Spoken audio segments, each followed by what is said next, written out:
something that the ancient texts knew, but that religion systematically buried because it was too dangerous. The greatest figures in spiritual history were not beings of pure light. They were integrated beings. Beings who carried both frequencies and learned to operate them in unity.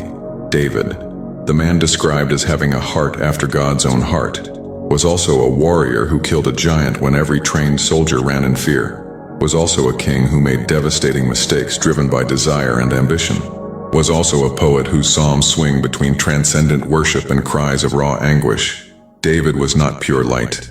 David was integrated. His darkness gave him the courage to face Goliath when his light alone would have produced only songs and prayers. His shadow gave him the strategic mind to build a kingdom, while his light gave him the wisdom to lead it with justice.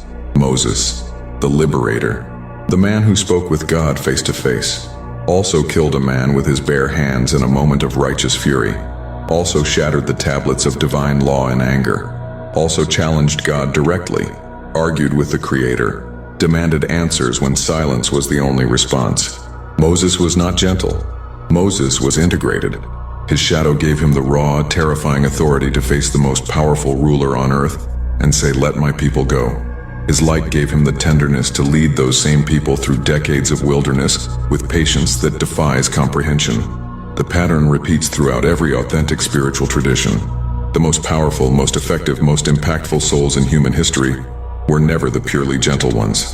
They were the ones who carried fire in one hand and water in the other, destruction and creation, justice and mercy, shadow and light, operating together. Because a world as broken as this one cannot be healed by light alone.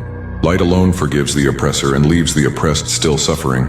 Light alone turns the other cheek while the innocent are being destroyed. Light alone prays for peace while evil operates freely because nobody is willing to confront it. This world needs chosen ones who can be gentle enough to heal a wounded soul and fierce enough to destroy what wounded it. Kind enough to forgive the repentant and sharp enough to identify the unrepentant who will strike again. Compassionate enough to cry with the broken and cold enough to dismantle the systems that broke them. That requires both frequencies. That requires integration. That requires you, exactly as you are, with your light and your darkness operating as one. And that is precisely what makes angels step back, because they recognize in you a capacity they don't possess. The ability to operate in a dimension of pure corruption without being corrupted. Because your shadow understands corruption from the inside. It speaks its language. It recognizes its patterns. It knows its strategies.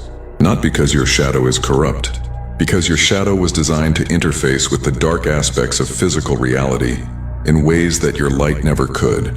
Your light is your essence. Your shadow is your armor. Your light is why you matter. Your shadow is why you're still here to matter.